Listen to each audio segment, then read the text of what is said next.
सगळ्यांना शुभ सकाळ। रोजच्या प्रमाणे आजची सुरुवात सुद्धा छान अशी पहाटेला झाली, पण ते न शेअर करता मी डायरेक्ट किचनपासून आज सुरुवात केली, कारण आज बनवायचे होते मला उन्हाळी वाळवणातले एक नाही दोन नाही तर तीन पदार्थ। जवळजवळ 4 किलो जे आलू आहे ते मी घेतलेले आहे आणि पूर्ण जे सांगत आहे टोटल किती लागलं मला, 4 किलो आलू आणि 1 किलो साबुदाणा आणि कोरडा अर्धा किलो, तर 1.5 किलो साबुदाणा आणि 4 किलो आलू असं प्रमाण घेऊन मी 3 प्रकारचे जे काही पापड वगैरे आहे ते बनवायला घेतलेले आहे। आलू इकडे बॉईल करायला ठेवले आणि म्हटलं आपले जे काही कामं आहे ते पण पटापट करून घेऊया। क्लिनिंगचे कामं तर माझे चालू असतेच अधामधात। तर सगळ्यात आधी मी आंघोळीसाठी पाणी ठेवून दिलेलं आहे आणि ह्या प्रोसेसला खूप वेळ लागतो जास्त, त्याच्यामुळे ना बटाटे मी आधीच उकडवायला ठेवले। त्यानंतर स्मितूचा जो काही युनिफॉर्म आहे ना तो मला नेहमी सर्फमध्ये भिजू घालावा लागतो आणि त्याच्यानंतरच मशीनमध्ये टाकावं लागतो, कारण त्याच्या जे युनिफॉर्मची अवस्था असते ना अतिशय बेकार असते। आता वर्षभरातच त्याचं कॉलर जे आहे ना ते फाटून गेलं, इतका तो खराब करून आणतो। आणि कुणाकुणाची मुलं अशी आहेत ना, तुम्ही सुद्धा मला कमेंट करून सांगा, कारण स्मितू या बाबतीतनं खरंच खूप मस्तीखोर आहे। दिसायला जरी शांत असेल ना पण त्याचं ते असतेच असते। त्या किचनमधल्या कामांसोबत पटापट मला क्लिनिंगसुद्धा करून घ्यायचं आहे। कसं आंघोळीच्या आधी क्लिनिंगचे कामं झाले की खरंच खूप छान वाटते। आणि मधातच जेव्हा झाडत होती मी तेव्हा रिधू उठलेला होता आणि त्याला बघता बघता मला टेन्शन आलं। रोज तो झोपून असते, पण ज्या दिवशी जास्त कामाचा लोड असतो ना मुलांचं असं गोंधळ होतेच, माझ्या बाबतीत तरी होते। एक तर मोठा त्रास देईल नाही तर छोटा त्रास देईल, पण दोघांपैकी एक हा त्रास देतोच आणि ते त्यांचं शेवटी बालपण आहे, आपण ते हिरावून घेऊ शकत नाही। तर आता रिधू उठलेला होता तर तो काही झोपणार नव्हता, कारण उजाडल्यावर त्याला झोपवणं खरंच खूप इम्पॉसिबल गोष्ट असते। आणि त्यातल्या त्यात आज मला पापडही बनवायचे होते, म्हणून म्हटलं त्याला झोपत बसली की पूर्ण वेळ जो आहे तो चालला जाईल। आणि म्हणून मग मी विचार केला की टिफिन तर द्यायचा आहे, याला पटकन मी टिफिन बनवून देते। लगेचच घेतला टिफिन बनवायसाठी, जिरं मोहरीची हलकीशी फोडणी दिली आणि त्याच्यानंतर जी मिरची आहे ना ते लांब आकारामध्ये असे कापून घेतले, आलं लसूण टाकलं आणि बघा इतक्या गरम तेलामध्ये जेव्हा आपण फोडणी देतो ना त्याचा जो काही सुगंध आहे ना फोडणीचा तो एकदम मस्त येतो। जेव्हा तेल हलकंसं गरम असते तेव्हा जेव्हा आपण फोडणी देतो ना ती थोडीशी फिकी वाटते फोडणी, पण कधी कधी गडबडीमध्ये होऊन जाते, माझ्याकडून तर होते कधी कधी। पण जेव्हा असं कडकडतं तेल असते ना त्याच्यात जर आपण जिरं मोहरीची फोडणी दिली की खूप छान त्या भाजीला टेस्ट येते। तर थोडीशी मिरची आणि थोडीशी तिखट असं मी ॲड करून घेतलेलं आहे। हळदसुद्धा टाकली आणि थोडंसं हलकासा गरम मसाला आणि धनिया पावडर, मीठसुद्धा मी या स्टेजला टाकून देते, कारण नंतर कधी कधी गडबडीत विसरते त्याच्यामुळे। आणि टमाटरसुद्धा मी पाणी जे आहे ना ते अजिबात फेकत नाही, पाण्यासकटच त्याच्यामध्ये टाकलेलं आहे। छान मस्त तेल सुटतपर्यंत टमाटर गलगल होतपर्यंत ठेवले आणि नंतर त्याच्यामध्ये मोड आलेली मटकी टाकलेली आहे। अशा पद्धतीची कधीतरी मटकी जी आहे ना ती खायला खरंच खूप छान वाटते। म्हणजे नुसतीच आपण जरी खायची म्हटलं ना अशी नुसती फ्राय करून तर चांगली वाटतेच, कोरडी कोरडी सुकी सुकी, पण जेव्हा आपल्याला थोडीशी अशी एकदम स्पायसी पाहिजे राहते ना त्यावेळेस असं टमाटरवाली खूप छान वाटते, मला तरी आवडते अशी। भाजीला ना अजिबात पाणी वगैरे टाकायचं नाही आहे, तशी शिजू द्यायची। म्हणजे थोडासा रंग बदलला की लगेच बंद करून टाकायची, कारण मटकी थोडीशी अदरकच्ची असली की छान वाटते खाण्यासाठी। आम्ही त्यांना मोठ वगैरे म्हणतो, कुठे कुठे साधं मटकी वगैरे असं बोलले जाते। तर इथे आता पटकन जे आहे पोळ्या मी करून घेत आहे आणि लगेचच पूर्णच करून घेणार आहे। आज आंघोळ करायसाठी पाणी तर ठेवलं, पण रिधू उठल्यामुळे माझा थोडंसं गोंधळ झाला आणि टिफिनचं कसं असते तो देणं गरजेचंच असते। मग सगळं आवरूनच मी पापडांच्या तयारीला लागली। हॅलो नमस्कार, मी मोनिका, स्मितू आणि रिधूची मम्मा या यूट्यूब चॅनलमध्ये तुम्हा सर्वांचे अगदी मनापासून स्वागत करत आहे। तर आता वाजलेले आहे 10:15, सगळं क्लिनिंगचे वगैरे कामं आटपतपर्यंत इतका वेळ झाला, कारण पापडांचं म्हटलं की ते दिवसभर करावं लागते उन्हाचे। आणि पळी पापड थोडेसे आधी व्हायला पाहिजे होते, पण अंगणामध्ये ऊन येत नाही म्हणून म्हटलं क्लिनिंगचे कामं मी आटपून घेते आणि नंतर मग ते दिवसभर होत राहते. तर आता चला पटकन आपण बनवू जे पळी पापड आहे ना ते. त्याच्यासाठी सगळ्यात आधी इथे पाणी लावून घेतलेलं आहे, पाणी उकळलं आहे छान. तर आता मी बॅक कॅमेरानेच तुमच्यासोबत शेअर करते सगळं. आता सगळ्यात पहिले मी पळी पापड बनवणार आहे, म्हणजेच की जी काही आपला चम्मच असते ना त्याच्याने आपण डायरेक्ट पॉलिथिनवर ते पगरवतो, त्यालाच ते पळी पापड असे म्हणतात. तर आता सगळ्यात पहिले पाणी जे आहे ते डबल म्हणजे मापामध्ये ठेवलेलं आहे मी, कारण जर जास्त कमी झालं तर ते गरम पाणी त्याच्यात डबल ओतता येईल याच्यासाठी. अर्ध काढून ठेवलेलं आहे कुकरमध्ये आणि अर्ध ते उकडतच आहे. आणि 1 किलो हा साबुदाणा मी एकत्र भिजू घातलेला होता आणि साबुदाणा भिजवताना 1 इंच जेवढं आपलं बोटाचं असते ना तेवढं पाणी वर राहील असं त्याच्यामध्ये पाणी ठेवलेलं होतं. एकदम मस्त तो साबुदाणा खुलून गेलेला होता. त्यानंतर पाण्यामध्ये जिरं आणि मीठ थोडंसं चवीनुसार टाकायचं आणि कमी प्रमाणात असलं तरीही चालते, कारण हा साबुदाण्याचा जो पापड आहे ना तो अजिबात फसत नाही, म्हणजेच की कुठंच तो बिघडत नाही, त्याला चिक्की आपोआप असते, तर तो कसाही झाला तरी चांगलाच बनते. त्यानंतर अर्धा किलो याच्यामध्ये साबुदाणा टाकला आणि बघू शकता तुम्ही दिसायला तो असा दिसत आहे की खूप सारं पाणी आणि साबुदाणा कमी, पण असंच प्रमाण जर दिसत असेल तर तुम्ही समजायचं की तुमचं एकदम पापडाचं जे काही आहे ते परफेक्ट आहे मेजरमेंट, कारण साबुदाणा जसं जसं शिजतो ना तसं तसं तो घट्ट येत जातो. त्यानंतर ना यांची मदत होणार नाही असं कधी आहेच नाही. तुम्ही प्रत्येक व्लॉगमध्ये बघतच आहात की प्रत्येक वेळी जे काही स्पेशल असते त्यावेळेस यांची मदत होतेच. तर आलू त्यांनी किसून दिले, अर्धा किलोच्या जवळपास हे आलू आहे, याच्याचमध्ये मी टाकणार आहे. तर तिथे घेतलेला आहे मी ह्या पापडांसाठी अर्धा किलो साबुदाणा आणि अर्धा किलो आलू. तर आलूचा जो किस आहे ना तो छान असा स्वच्छ धुवून घ्यायचा, म्हणजे ज्या एक्स्ट्राचा स्टार्च वगैरे जो असतो ना तो निघून जातो.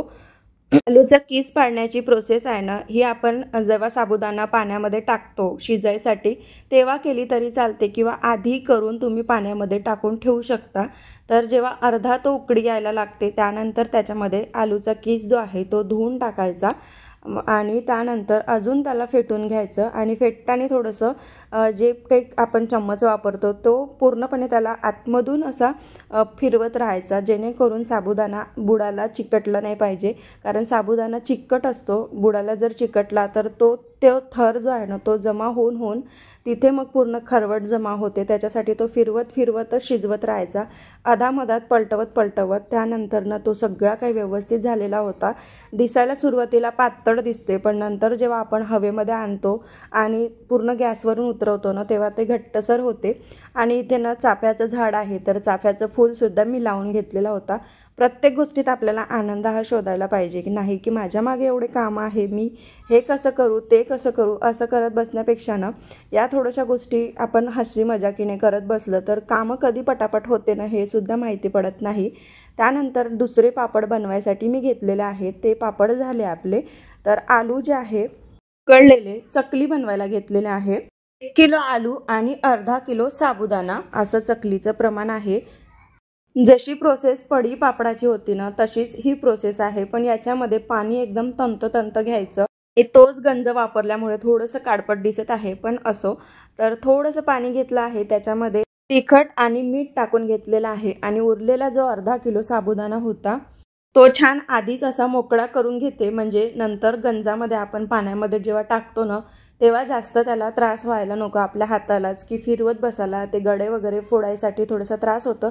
त्याच्यामुळे आधीच तो असा छान मोकळा करून घ्यायचा आणि नंतर त्या पाण्याला उकळी आली की त्याच्यामध्ये ते सोडून द्यायचं.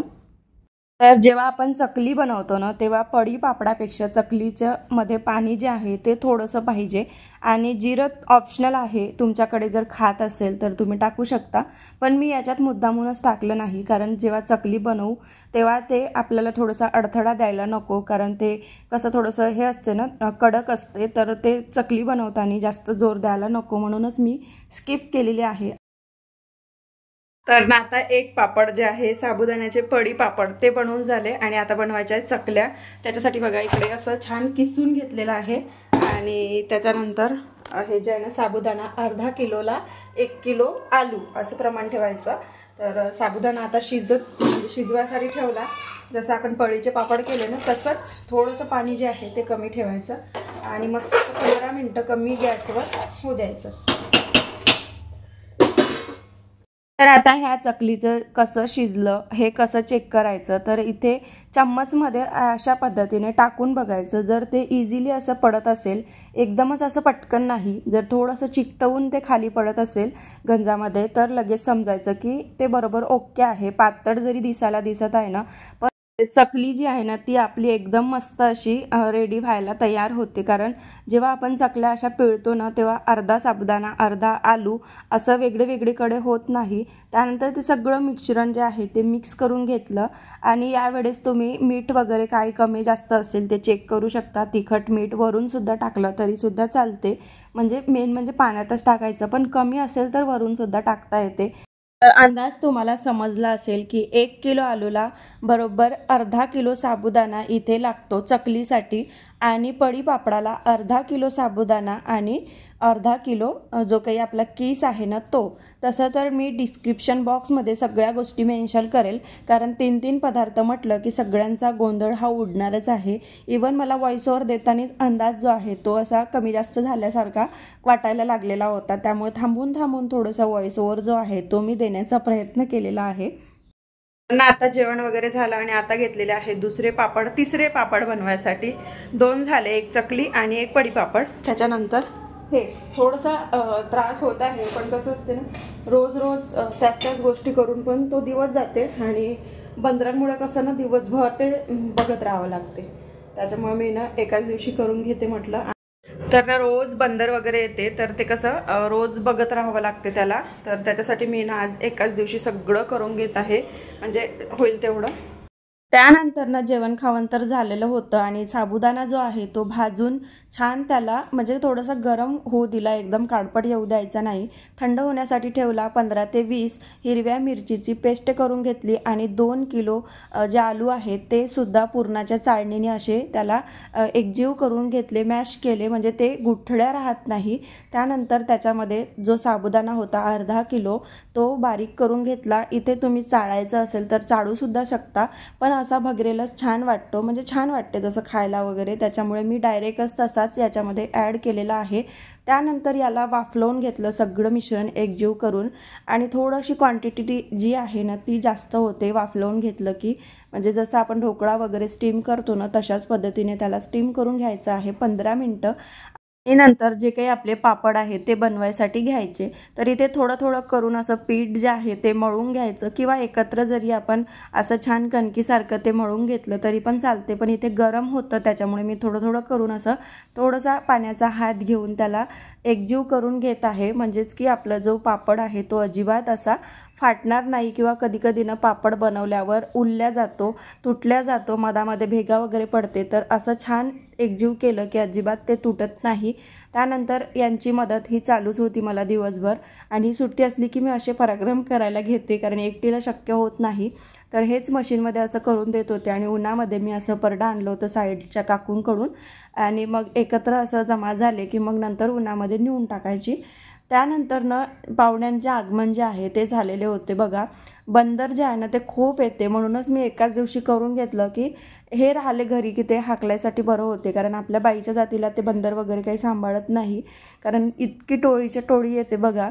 आणि एकदम असे खाण्यावर येऊन पडते. पापडांवर वगैरे तेवढं नाही, पण गहू असते ना वाळून त्याच्यावर ते जास्त येते. आणि त्या दिवशी तर चणेच पूर्ण ते खायला बसलेले होते, आणि सोबतच पापडसुद्धा होते साईडला, चिप्स वगैरे. तर ते कसं खराब वगैरे होते, म्हणजे त्याच्यावर ते बसले वगैरे की चांगलं वाटत नाही, म्हणून मग मी असा दिवस निवडला. तर इथे बघू शकता पापड वाढल्यावर दुसऱ्या दिवशी किती सुंदर दिसत आहे ना, अजिबात ते फाटलेले वगैरे नाही आहे. चिप्स थोडेसे पिवळसर होते, म्हणजे आलूच, त्याच्यामुळे थोडेसे वेगळे दिसत आहे, पण तळल्यावर ते पांढरे शुभ्रच झालेले होते. आणि चकल्या ज्या आहे ना त्या तर रिदूला इतक्या आवडल्या की त्याने पूर्ण प्लेटच घेऊन तो बसलेला होता. हे पापड थोडेसे वाळायला वेळ लागते, साबुदाण्याचे पळी पापड एकदम कडकडीत उन्हात लवकर करायचं. मला उशीर झाला होता त्यामुळे 2 दिवस याला वाळायला लागले. त्यानंतर ना तळून पण बघितले, कारण आपले शॉर्ट व्हिडिओ पण लवकर येणार वाढवणीचे. त्याच्यासाठी मी सगळं जे आहे शॉर्टमधून आता लॉंग याच्यामध्ये ट्रान्सफर केलेलं आहे सगळ्या गोष्टीला. त्याच्यामुळे तुम्हाला व्हिडिओ जे आहे तो एकदम क्लोजअप दिसत असेल. आणि कधीही आलू चिप्स तळताना खूप जास्त प्रमाणात तेल घ्यायचं, म्हणजेच की आपले आलू चिप्स तेलामधून डायरेक्ट प्लेटीमध्ये काढायला इझी जाते आणि ते लाल पडत नाही. जसे माझे लाल पडलेले आहे ना, पण ते पांढरेच झाले. आणि तेल कमी असल्यामुळे त्याचा जो रंग आहे तो जास्त भाजल्यामुळे लालसर झाला, अदरवाईज ते एकदम परफेक्ट झालेले आहे. त्यानंतर हे आलू आणि साबुदाणा जो बारीक करून घेतलेला होता ना आपण स्टीम करून, ते पापड बघू शकता इतके छान झाले ना. फर्स्ट टाईम मी ट्राय केलं. याच्या आधी वेगळ्या पद्धतीने करायची, बारीक वगैरे नाही करायची, पण असेच करायची. पण हे चवीला खूप छान वाटत होते आणि दिसायला तर एकदम मस्त वाटते, कारण जेवढी मेहनत असली ना तेवढी चवदार जो पापड आहे तो आपला होतोच होतो. त्यानंतर हे साबुदाण्याचे पापड थोडेसे वातळ होते, तरी म्हटलं 1-2 त्याच्यातले काढून बघितले मी, तर हे सुद्धा मस्त असे छान फुललेले होते. आणि या साबुदाण्यामध्ये पापडामध्ये मीठ जो आहे तो कमी टाकायचा, कारण वाळल्यावर मिठाचं प्रमाण आपोआप त्याच्यामध्ये जास्त दिसून येते. तर हेच होते आपले छोटे मोठे जे काही रेसिपीचे व्हिडिओ आहेत ते. तर चकल्यांचं व्हिडिओ बघू शकता तुम्ही, तिप्पट फुलणारी. तर खरंच यावेळेस माझी चकली जी आहे ती पण एकदम परफेक्ट झाली होती. म्हणजेच की माझे 4ही जे मेनू आहे उन्हाळीतले फराळाचे खास करून, बाकी तर व्हायचंच आहे, ते अजून 8 दिवसांनी मी करणार.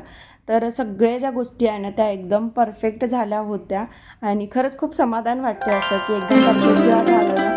मागच्या वर्षी कुरड्या ज्या आहे त्या आल्यामुळे पूर्ण असे जो हे असतं ना घाटाच्या घाटा उचलून मला पसरवून घ्यावा लागला होता गंजामध्ये. तर असं बेकार वाटते, म्हणून असं छान झालं इतक्या मेहनतीने केल्यावर. त्या गोष्टीमध्ये एक वेगळाच आनंद असतो. आणि हाच होता आजचा छोटासा व्लॉग. कसा वाटला तुम्हाला आणि सगळ्या रेसिपी कशा वाटल्या त्यासुद्धा कमेंट करून सांगा. पुन्हा भेटू अशाच एका छानशा व्लॉगसोबत. तोपर्यंत स्वस्त राहा, मस्त खा आणि तुम्हीसुद्धा रेसिपी नक्की करून बघा. तर चला, बाय बाय सगळ्यांना. श्री स्वामी समर्थ.